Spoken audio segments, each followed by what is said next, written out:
He's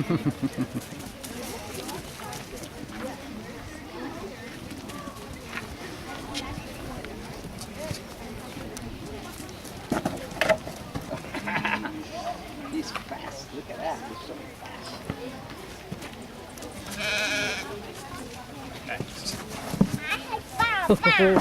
He's caught. He's caught. Got him. See, this is Alabaster. He's actually one of the only sheep that actually has a name. He's been on the farm now for almost 10 years. That's very old. Yeah, that's old for sheep. Very old. Yeah, yeah. He doesn't show it. No, he's still a healthy Wethers is technically what he is. And he's actually a full-blooded Merino, which if you've heard of Merino wool, today, Merino was actually a breed that everybody wanted in our time period. But this guy actually looks like a modern day Merino, which is a little bit different than the Merinos looked in our period. So the reason why we have him here is he's a Gulf Coast native, which is a different breed, which looks kind of like an 1830s Merino. So we kind of crossed modern day Merinos with another breed to kind of give us a breed that's more representative of what would have been around in our period. So we're actually going to walk him out. Right, they're gonna take him out and shear him.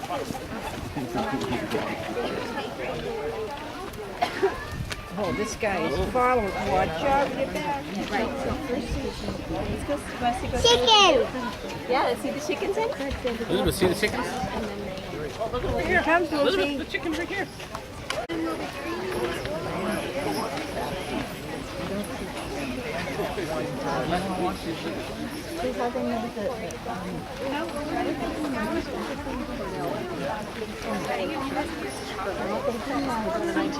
Graduating. I think 70. Right, he's the one. Well, so I guess the back of the shirt is. All right, guys, we're going to be walking out this direction here. So if you guys could make a little bit of a path for us, just so we can get up to the common, that'd be greatly appreciated. I don't know whether there's going to be more than one lamb getting his hair cut today. He's getting more than a haircut.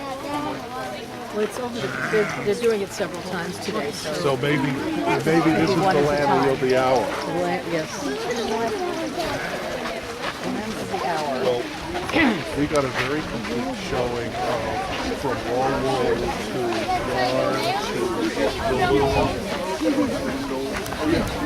All right, guys, we're going to be doing run the mill here, just so we can get off the road so the horses can still ride around the common. We still want to pick a nice shady spot.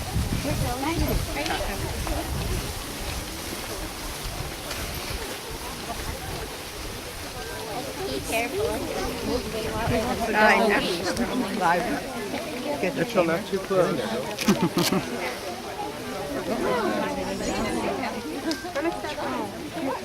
We do want to give us Chloe, come in. room. All right? So we don't get too close. So you're perfect right where you are right now.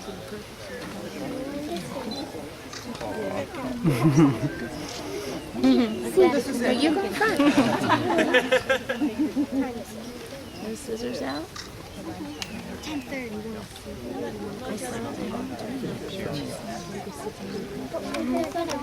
It's just, it doesn't hurt. He doesn't get his skin. It's like a haircut. He gets very The more relaxed you can get them up to a point, the better. They will actually get to the point where they're too relaxed. I'm going to be using blade shears. These are still made in England. Well, actually, they're still made here too. There's probably more blade shearing done today than there was in the last 100 years. Yes. Does he or she know what's going to happen? Probably not. Okay. I mean, If they know that it's this time of year and this happens, it's no sense of it all. no, and he's No awareness. he is the oldest one here. Yeah, he's the oldest. I've sheared this guy for 10 years old, so Yeah. 9 times. yeah. But they don't remember it. Now, what I'm doing is, you never see a sheep sitting around like this, you know, any time in their lifetime. So I'm going to put him in positions that I can work with him. There are certain things I have to do. I have to keep the skin tight so that I can shear close. Now, my main job is to get the fleece off, but the nicer it looks, the more apt you are to have me come back and shear again, because that's my job. So he's a merino, weather.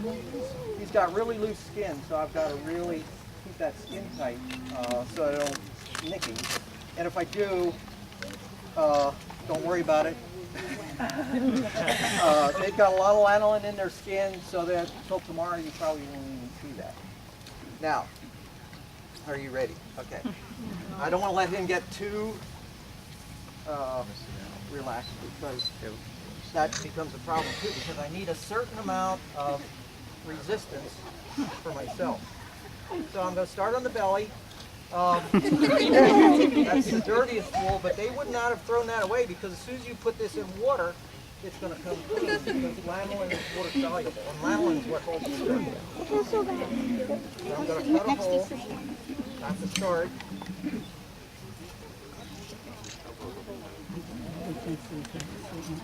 A hole in the fleece, not a hole in the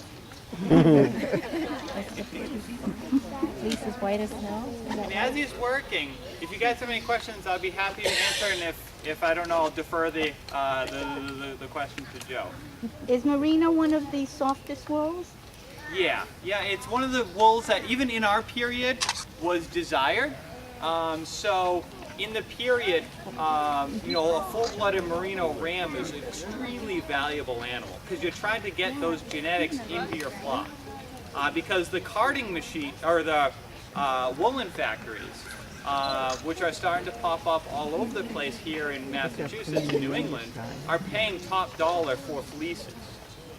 Sheep outnumber all other livestock combined in our period.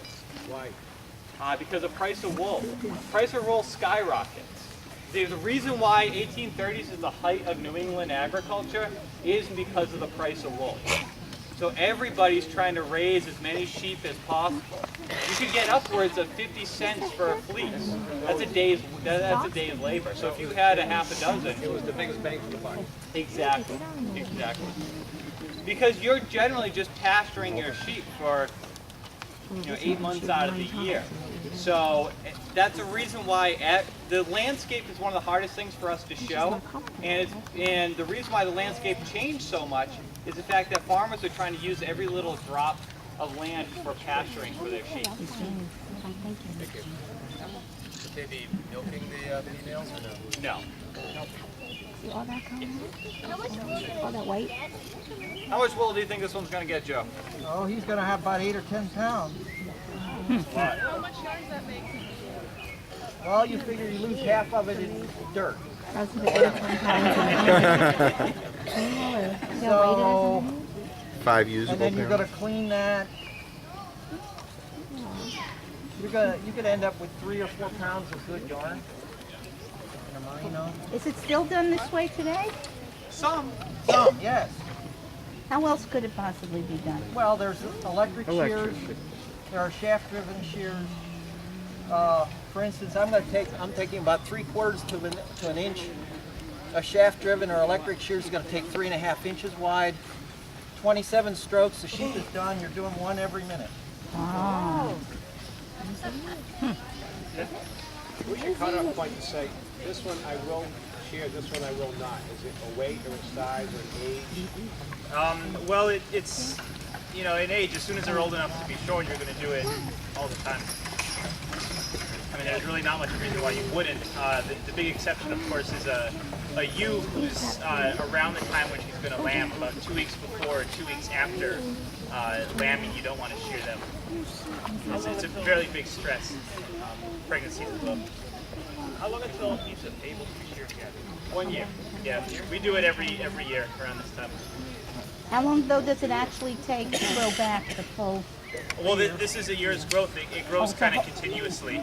And as 19th century farmers, we do it once a year in late spring so that they have the nice short coat over the summer, and they grow back a thick coat to keep them warm throughout the winter.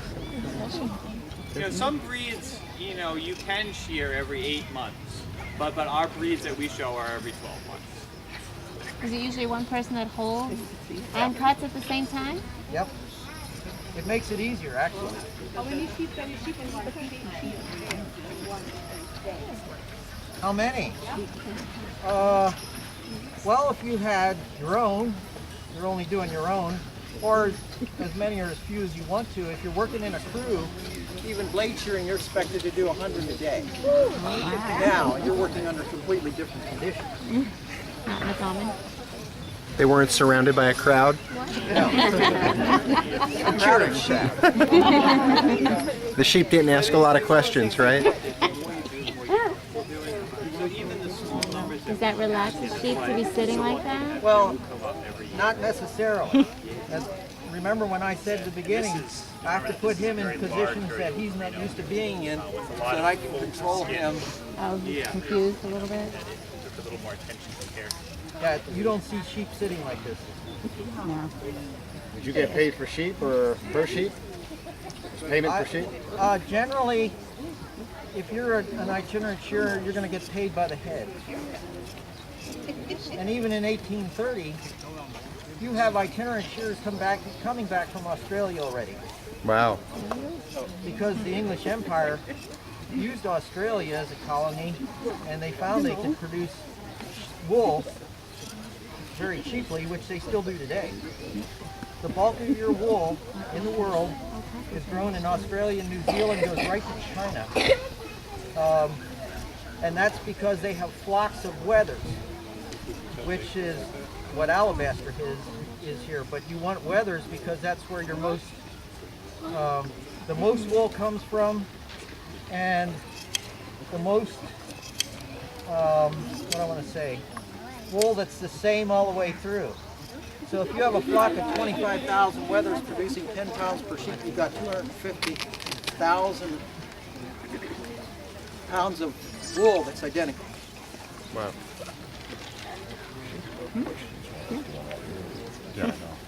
How do you keep them still when you're doing it fast?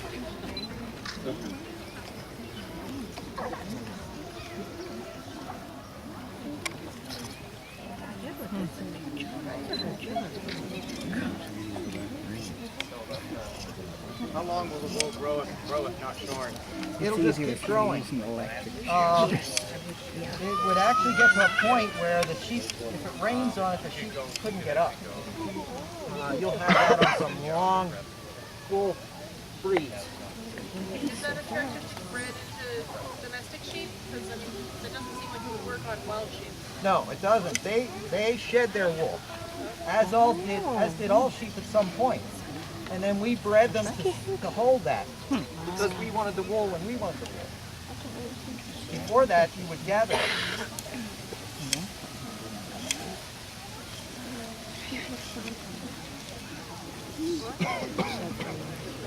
The sheep used to shed their wool. Ken, if you don't do it right.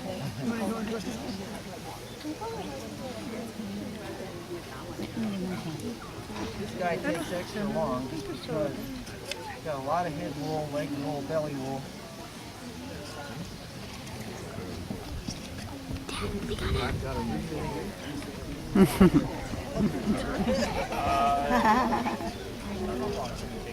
Can you tell us why you don't use a halter or a lead line to get the sheep from the pasture to the... That would get my, well, you could to get it here, but we don't really need to do that. And then if I have it here, that gets in my way. Yeah. I'm certainly not going to shear him with a halter or a collar or a lead line on. Yeah. I took this back.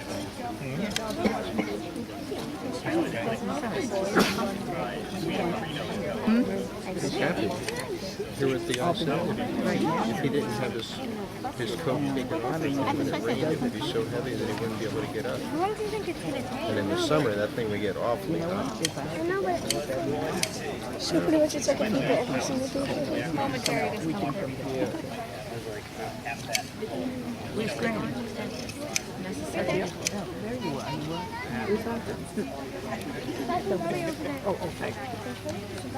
He's just going to look like a 16.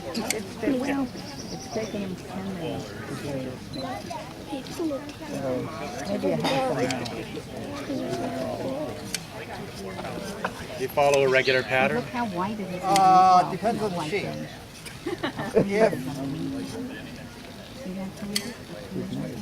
If every sheep would be identical, you could probably shear 3 or 4, close your eyes and do the rest. Because you don't see as much pink.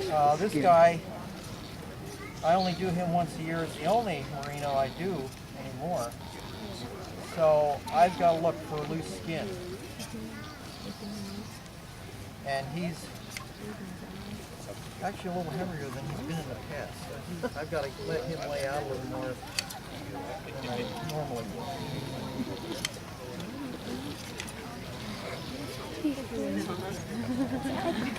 Does he not have horns? The ram you have back He there. doesn't have one. They don't all have one.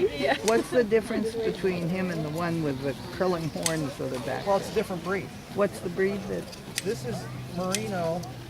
Some merino, then there's polled merinos and horn breed. There's polled Dorsets and horn Dorsets. Some breeds just don't have horn. When we saw the baby. On some breeds, the ewes have horns. If you go up to the Freeman farm, the Wiltshire horn ewes up there have horns because they all have horns. When we looked at the baby, there's little spots here and here, and those little. Amazing how it sticks together. It's so naughty, it's so dirty. It's coming off with the coat. Which is also true. It's also just like No, you want to reduce the stress on them because if you don't, they're just going to fight with you. That's extra energy you have to spend doing something else. and then you have a stressed sheep at the end. What? I don't think. How often do you have to sharpen your shears? It depends on how dirty the wool is.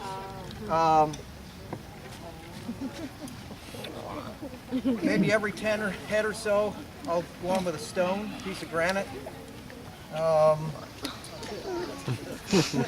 25 or 30 head with a stone. Grind them maybe every 100 head. A set of shears will last me 1,000 head. Per sheep. It'll be cool. Head is like a sheep, right? Without all that wool.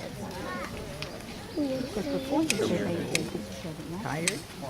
And if people gathered and they Sharpen the shears less than 1,000. make sense. Some of them and you grow it. Sheep like that. Sheep's very comfortable with sleeping.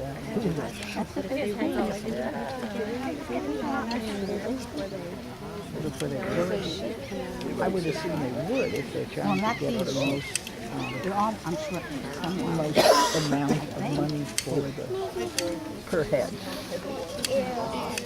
That's cool.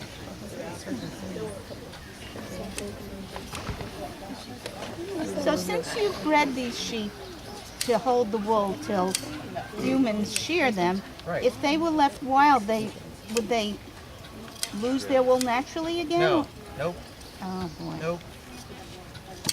It would eventually start to felt, and then it mats, and then it holds a lot of water. And they'll eventually, what happens is they get so heavy that either they lay down and can't get up, Given the location he's working. they're out in the wild, they would be wolves, coyotes. So once you tame a sheep or breed one, you have to keep it. Once they're, yes, and that goes by breed pretty much, Right. not by individual sheep. That's what I meant. Yeah. So there are probably only 4 or 5 breeds in the world other than wild sheep that shed wool. Less domesticated settlers, Icelandic. The Wiltshire horns up there don't do that to such an extent where you can actually brew it. Just pull it open. You get a hormonal break in the spring, and it causes a good spot in the wool. And then that's the same with all mammals. That's why they're good. So he has to do that one. Are there any wild sheep left? Oh, yeah, everything in the western United States. All your mountain sheep are wild. Oh, that's right. And Alaska has wild sheep. I was there. Well, they're wild sheep all over the world. Right. Did he get used to that after a couple minutes? Can you see, Mark? Mark, can you see? I don't see much. And then after a long time, they really get tired of it. That's a good idea. Sit down, Alice. I don't think it would be. That's a big one. That's a big one. Yeah. It's a big one. That's a big one. They're cutting wool. Look at the difference between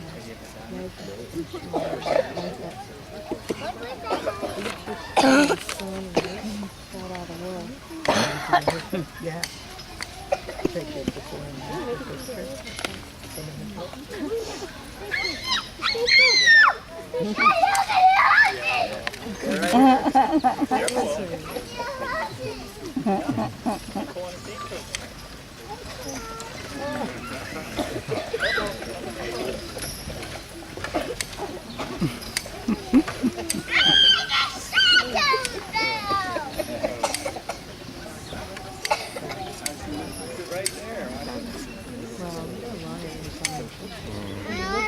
If I make him feel comfortable, he's not going to try and get away.